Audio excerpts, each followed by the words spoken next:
Hello everyone and welcome to One Control Port Podcast, episode 223. I'm Benjamin Yoder, here today to talk to you about video games.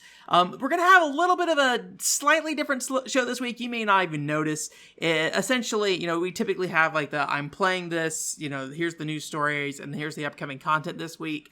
I was kind of short on that kind of stuff to cover, so I decided to kind of sprinkle in some different topics here and there, just to kind of give the show a little bit more volume. I actually have played a lot of games recently, but it's stuff we've talked about before, so I don't want to go too in depth on it.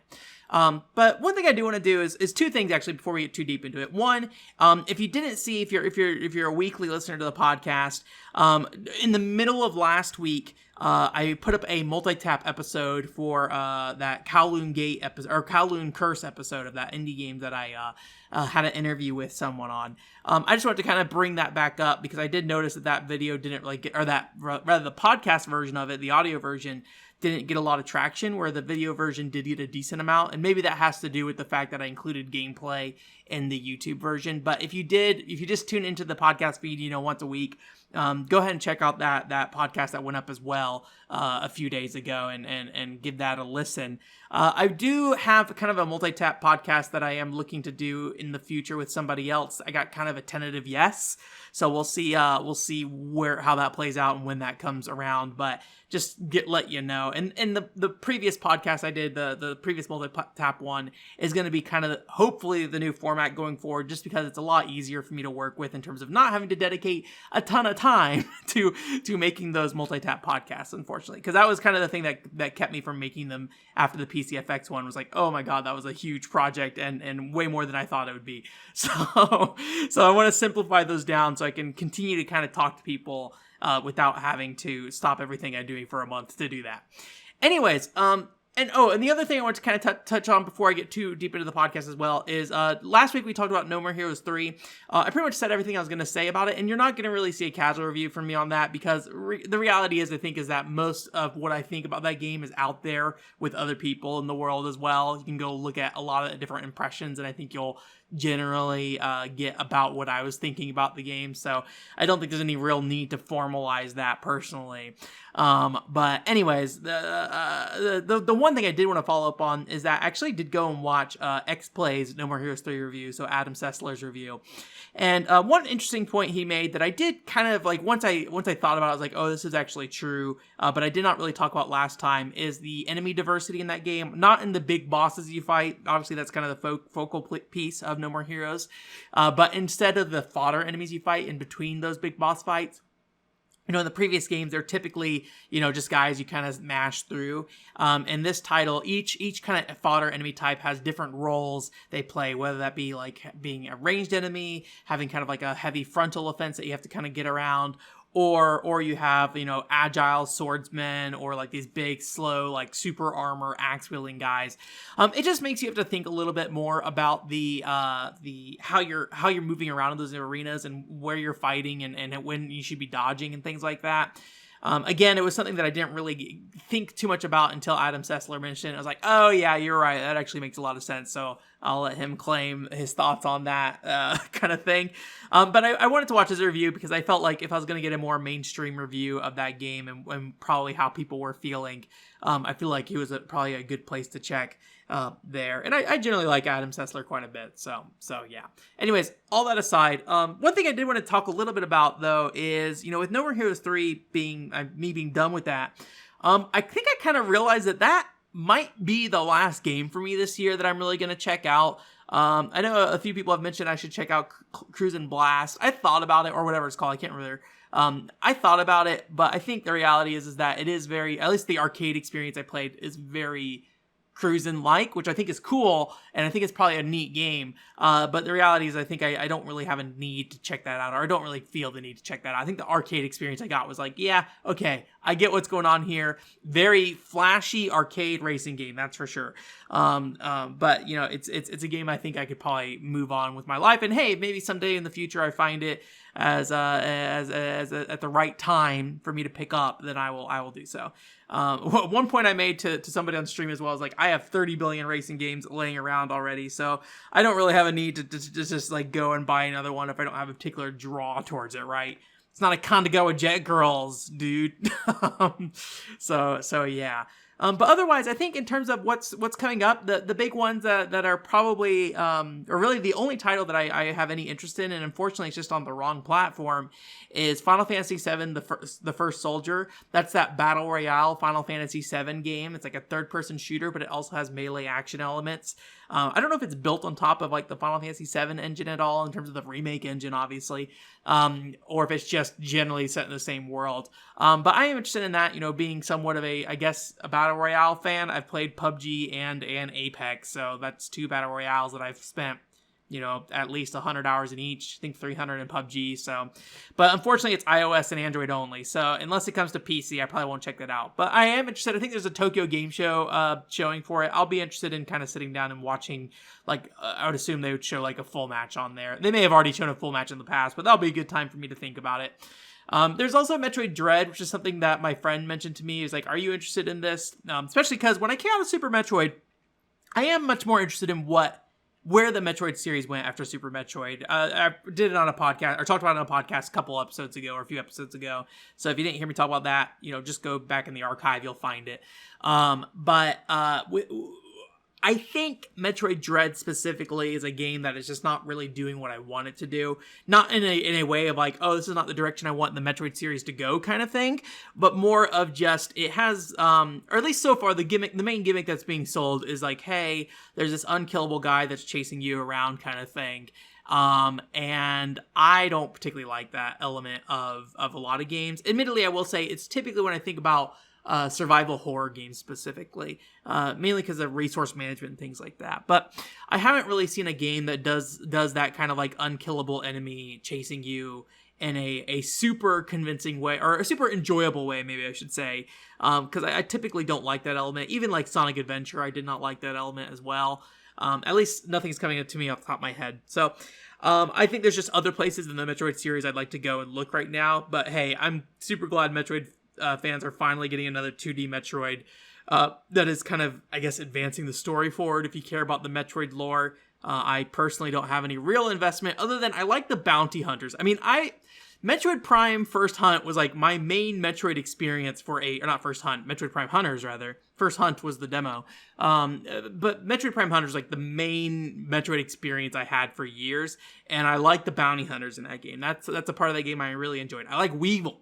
My favorite character, Weevil. I probably make that joke, or not a joke, but like make that exclamation every time I talk about Metroid. but I do like that the bounty hunters like existing in the world and kind of competing with Samus. I like that aspect of hunters. And I don't know if Metroid Prime 3 really goes that direction, but I do know there's other like entities that are kind of like hunters that are in the world as well. I don't know what their implementation looks like. I don't think they're nearly as baked into the game as hunters on the DS, but that's something that I think is when I think about Metroid and story, I think of the bounty hunters in that world, which I think is not what anybody else is thinking about when they think about Metroid. So yeah. And then not something that hasn't come up yet, but one game I did kind of skip over this year is The World Ends With You, Neo The World Ends With You. I'm still on the fence of whether I'm going to pick that up or not, just because I just don't foresee a near future where that game's going to fit into my list of things I want to check out. But if there's one thing that's left over from 2021 that I really should probably look at someday, it's probably The World Ends With You, in terms of games I have not bought yet. So I have bought a couple of games that I do want to sit down and play through. One we'll get back to here in a minute because I did sit down and play some more of it. And the other one, Monster Hunter Stories, is a big one. And then also Blaster Master Zero is something I need to sit down and play through as well. I'll get there, but I'm kind of glad that there's nothing else coming up this year that I need to do. Obviously I have a huge backlog and huge set of things that I plan to do with that backlog. So the more time I have to not have to rush out a video to line up with the release of a game, the better. That Balan Wonderworld video and to some extent the Nier video, they're just very unpleasant experiences to try to rush a video that way. And do it right, I should say, because I can put out a Balan Wonderworld video the second I beat it, right? All I gotta do is turn on that microphone and ramble away, but still, that's not how I want to do a Balan Wonderworld video kind of thing, right? So it's something that I don't particularly miss having to do kind of keeping up with those, I guess, artificial deadlines based off, catching the wave. I do think that it's one of those things that, as well, looking at the Balan Wonderworld video, like, the wave was clearly there and is clearly gone. It doesn't really get views anymore. I'm sure there are Balan videos that do get views out there because they are the, more popular videos. But at least that video in particular, it got like its 2.6K views, and then life has moved on, basically. So I don't think anyone's really watching it at this point, which is fine. There's also other positive Balan Wonderworld videos out there now as well. Maybe not as separated from the game as I was. I think there are fans out there who really like Balan Wonderworld, and hey, that's great. I love that. I want to know about why you love Balan Wonderworld, right? But I thought Balan Wonderworld was like a good game. I didn't love it. I just thought that it was a good game. And then generally I thought that, the people are just being too hard on it. But I feel like that's me normally these days, is like, oh man, people are freaking out about something that doesn't really matter that much, in my opinion, especially when you have the great choice of buying or not, and then playing a demo beforehand to see if you liked it. Although again, I stand by that demo was not a great demo. I think the way people played the demo initially, or at least what people would be generally expected to play in a demo, was not very flattering. I don't want to sit there and say you played the demo wrong, because you didn't. But unless you really committed time to that demo to see the other worlds and how the costumes interact between them, you wouldn't really understand what makes Balan Wonderworld appealing, in my opinion. Again, I'm not blaming that on the player, though. If you make a bad first level, you're gonna lose people at that point, right? That is something that is on the game design's fault, right? So yeah. Anyways, that's it for that. In terms of what I've been playing this week, though, I did go ahead and replay Ojousama Sousamou. So this was I guess you could say, is somewhat of a localized name called Debutante Detective Corps. We'll get into that in a little bit here, although I've already talked about it on the podcast before and on stream and things like that. We actually streamed this game a while ago, but one thing I wanted to do with Ojousama Sousamou, one, make an English guide video for it. So that is done, and that's going up this week, actually. And the other thing I wanted to do was better understand the detective confrontation mechanic. So if you don't know, with Ojousama Sousamou, it is a maze game. You basically are a thief infiltrating these buildings, and when you're in there, you're basically dodging traps, and also you're dodging these detectives that follow you. And being a PCFX title, they're all ladies that are chasing you around, essentially.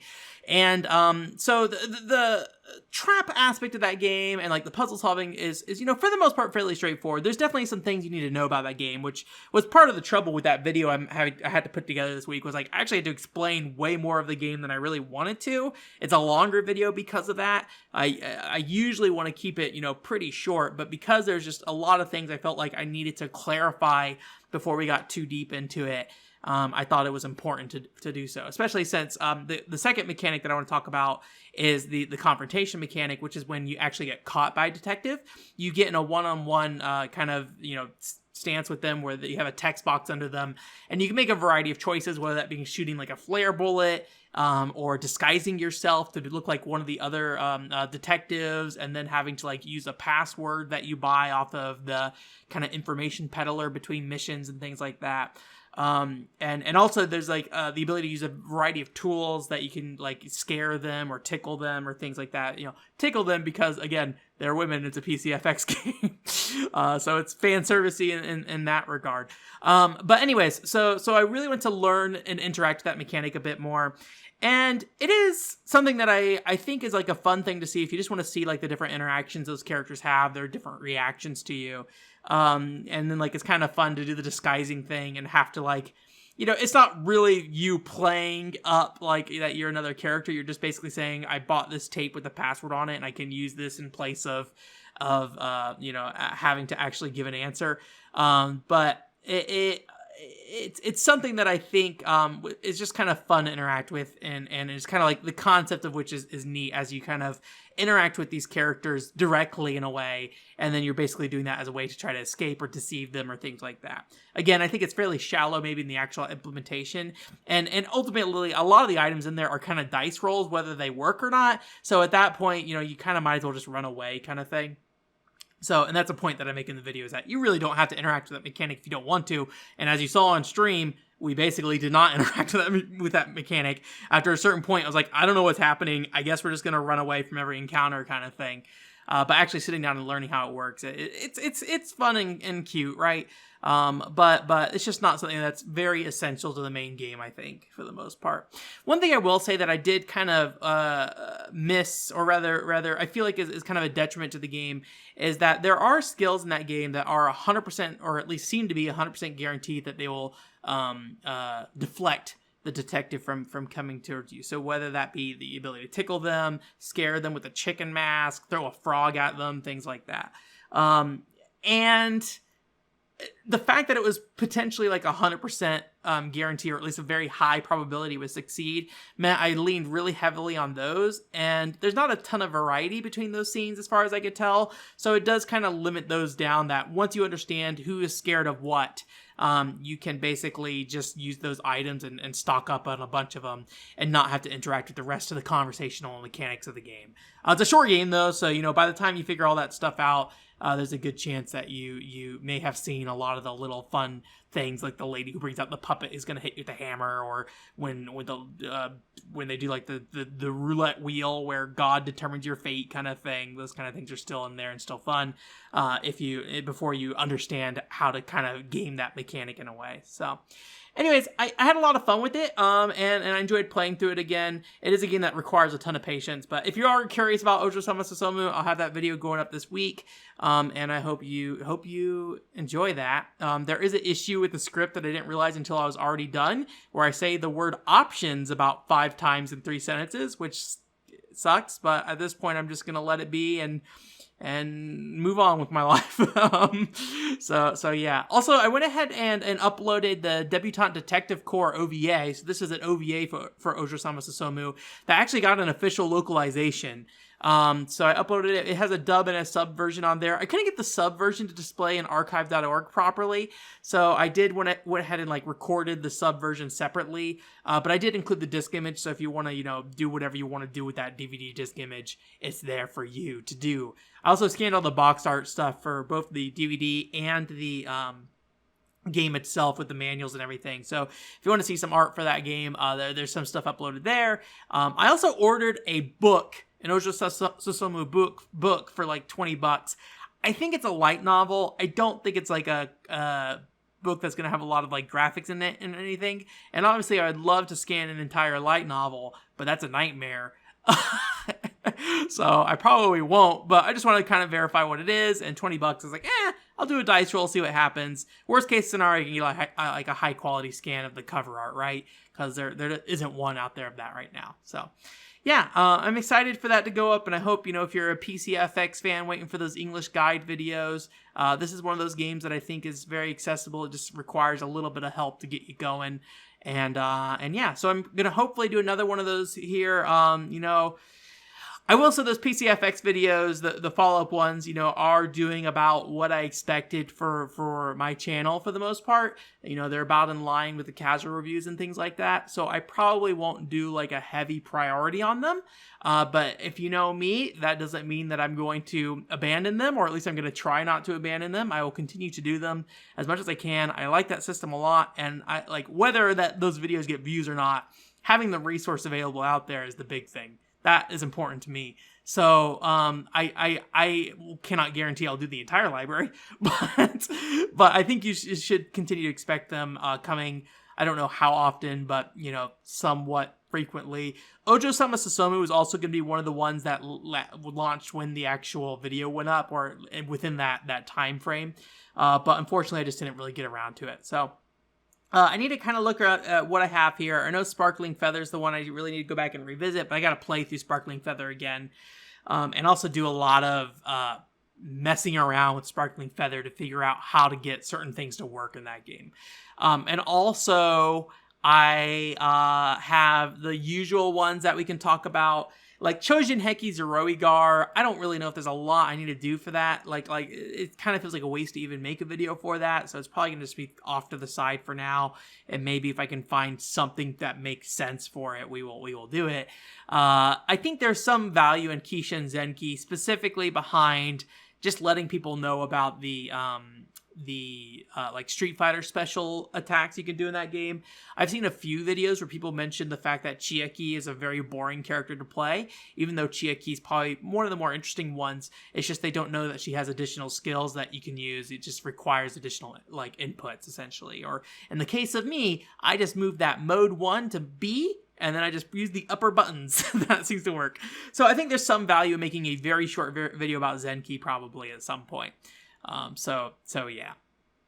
One thing I did go ahead and play, and I've been wanting to get back to this for a long time, and that is DC Superhero Girls Teen Power. If you don't know, this is kind of a neat kind of open world-ish. It's not really open world, but there's like hubs you go to, and there's like different things you can do in that hub, like go and collect things or go and do quests and things like that.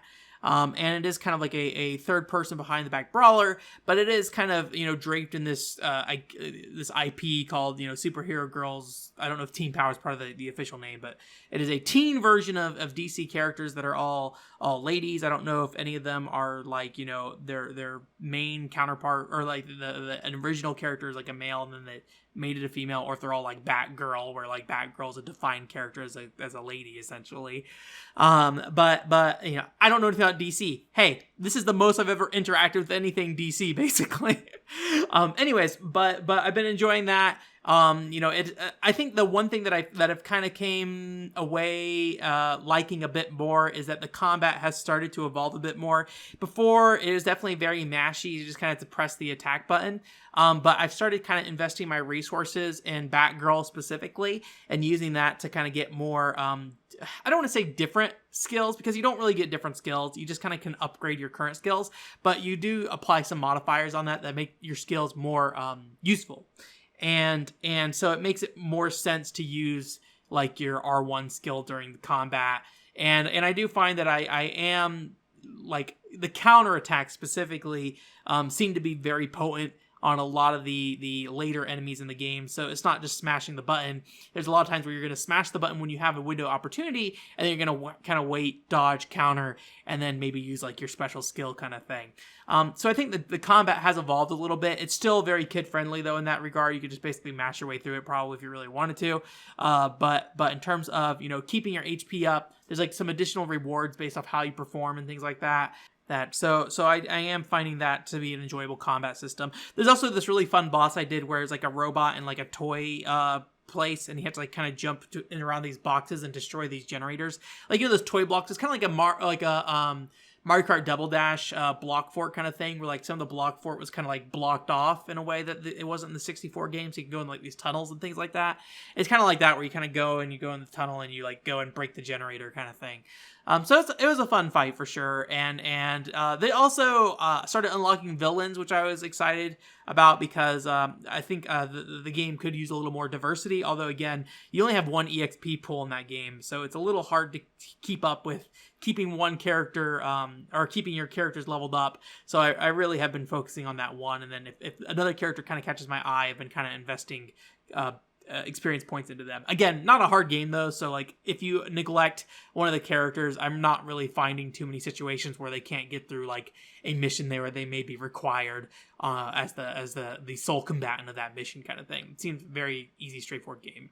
And I'm enjoying it. I think that's all I want to say about that. Having a good time. I think about 2/3 the way through, so hopefully wrap that up before next week. I also played a little bit more Apex.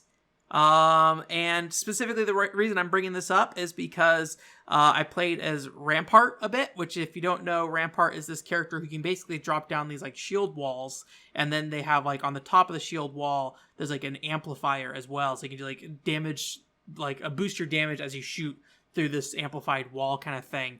And you kind of pick up and drop these shields, as on a whim. You can hold up to 3 of them at once as well. And then you can also drop like a turret down. So she's a very defensive character, and I haven't really played a character like that yet in Apex. I mean, I played Gibraltar for a very long time, which has the little like orb thing, but I feel like Gibraltar is more of your standard character. He just happens to have like buffed up defenses. But Rampart very much is like, hey, you kind of want to set up shop somewhere. And when it works pretty well.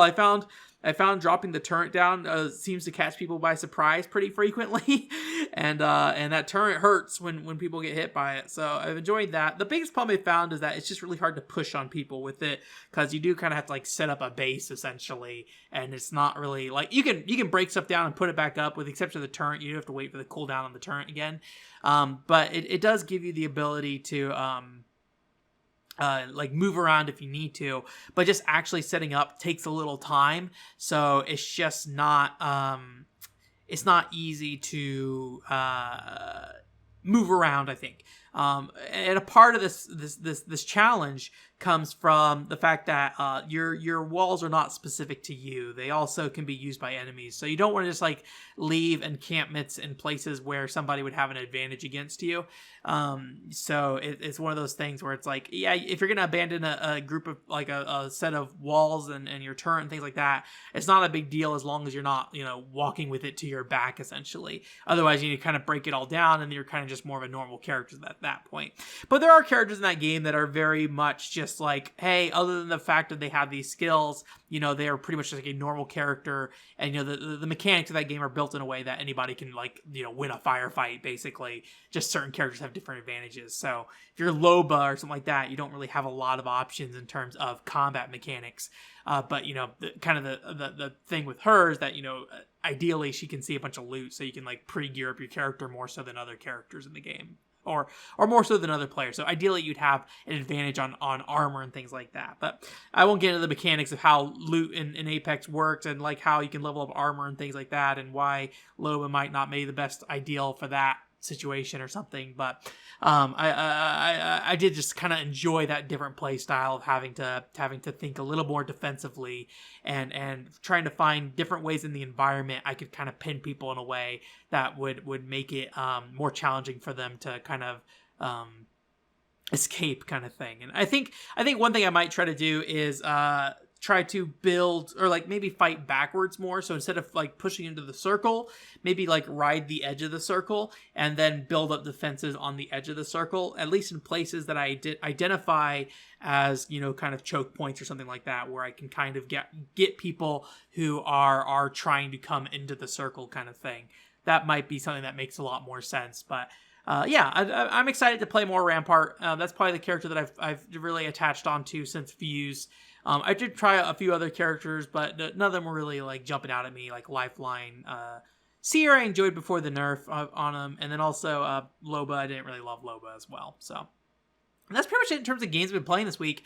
In terms of news, we were actually recently talking about, for some reason, like I keep looking at the light instead of the camera, but for some reason, or recently we were talking about fitness boxing, and I think in the context of Brain Age last week, actually not Brain Age, sorry, Big Brain Academy, Brain versus Brain, which is that kind of brain training kind of game I mentioned last week. And I had a general conversation about just how I'm glad Nintendo overall has kind of like brought back these kind of products aimed at a more I guess you call Wii crowd. I don't know if casual crowd is the right word, but that kind of style of game where they're more than just, your typical Nintendo fan games kind of thing. Anyways, but Fitness Boxing 2 apparently sold 900,000 copies worldwide, which is, a big number. I'm pretty sure the first game sold over 1 million, if not, I seem to recall it selling over 2, but I could be wrong about that. But either way, I mean, this game's building on top of the foundation of the previous game even, so I'd imagine the development budget was probably significantly less, although maybe they licensed better music that costs more, I don't know. But I'm glad it seems to be doing well. I would like to eventually get a copy of Fitness Boxing 2. I think I will watch the anime, or the quote anime. I think it's just going to be like a web series or something, but I'm looking forward to that as well. And then there was also the PlayStation Showcase this week, and there just wasn't a lot there for me. I mean, it's not too surprising being a PlayStation Showcase. If you don't know, first-party PlayStation games have not really been my thing the last console generation. The game that jumped out at me at all was Forspoken, which is like that Square Enix kind of open-world action game by the Final Fantasy 15 team. I do like how that game's looking. I like the different powers and stuff they have in that title. A lot of the spells have a really good sense of impact to them. That's very important for me for that kind of game. And I actually like the main character. I saw some people complaining about her quipping through the whole trailer. It seems very like early dialogue of her just being like, "Oh my god, it's a dragon! Oh my god, I got magic!" kind of thing. But I don't really expect that to be her whole character or anything like that. Right? I would hope that's not the case. So it doesn't really bother me that much. And she seemed like a fun character overall. She's got a decent personality, it seems like. So I'm kind of more interested in that game than I would have been. Again, I'm not super sold on it. I'm not a big open world game fan. So it's pretty rare you're going to get me super interested in a game like that if it's open world. But I'm more interested than I used to be, that's for sure. And the one other PlayStation Showcase thing was the God of War Ragnarok. And I have no interest in God of War Ragnarok. I had no interest in the original God of War either, or the original remake of God of War. Relaunching? Not remake. The PS4 God of War. The new one, not the old ports. Was there an old style PS4 God of War? I don't think there was. I think the last one was Ascension on PS3 before that. I never had a ton of interest in God of War. The most God of War I've ever played was the God of War 3 demo, and I was kind of offended by that game in a lot of ways. At the time, at least. Maybe I'd be fine with it now. But anyways, not offended in like a way that I was like, oh my gosh, this shouldn't exist. I just felt uncomfortable playing it at times. Anyways, the point being, though, is, or rather, something that I found kind of interesting. And I don't want to, if you're interested in God of War Ragnarok, I'm not saying this as a way to be like, oh, you shouldn't be excited about your video game, or it's not going to be pushing the series forward, or it's not going to be some technical marvel. This is not a commentary on any of that. I think what I was surprised by was when I was watching the trailer, in my mind, it kind of came off as old. And I don't mean that as like it looks like a PS2 game kind of thing or something like that. What I mean by that is, I think the fact that, The Last of Us was a late PS3 game, right? And obviously all these Sony games that are these kind of like third-person dad adventures have their own unique things going on, and their own games, and I don't want to, trivialize that. There's a ton of work put in these games, and they're probably good games. I do not like The Last of Us.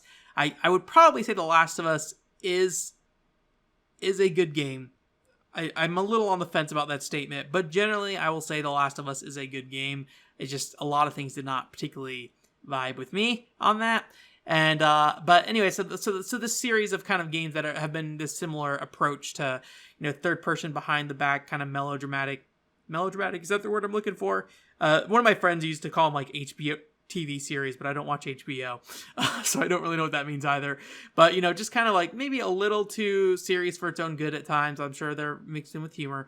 It's just making a bunch of excuses right now to basically try to cover up the fact that I'm just like, man, for something about this, like I kind of feel like it's time for us to move on from this kind of Sony game, or at least I expected us to be moving on from this type of Sony game. Maybe that it's not that it's time. I just expected us to move on. And we're not moving on, at least yet. And we haven't seen enough other Sony first party stuff that is outside of that style with Horizon and God of War, that I really have a lot of confidence that will be, otherwise at this point. I'd say to some degree, Returnal fits in that space, but really I would not say, I take that back. I would not say Returnal fits in that space. I think Returnal is its own unique kind of thing. That's probably the first party Sony game I'm most interested in. I don't think I would check it out, but I'm a big Alienation fan. That's a cool game, Alienation, and now same developers, and it has a lot of the same things going on there. So I'd be interested in checking that out to some degree. But time. There's always time, and how long it will take for me to actually play it. And I don't have a PS5, and I don't really need a PS5 at this point. So I don't know when I would ever potentially get around to it. So anyways, I think that's it for this week, though. Oh, thanks for coming. OneControlPort.com is the website. In terms of upcoming content, obviously we're doing the Scourge Hive podcast or stream this week at 7 p.m. Thursday. So if you want to come tune in for that will probably be the last stream for Scourge Hive. We're in the last chapter of the game, so I think that will be the review day. So if you want to come in and give your thoughts on Scourge Hive, that's the day to do so. If you cannot make that stream time or day, though, feel free to let me know. I'd be happy to kind of bring in some notes based off your feelings about Scourge Hive and consider them in our discussions. Although they should be brief, kind of bullet point kind of things. I don't really want a full review to read. so yeah. But if you want to send that to me, however you want to, Discord, Twitter, whatever you want to do, feel free to do so.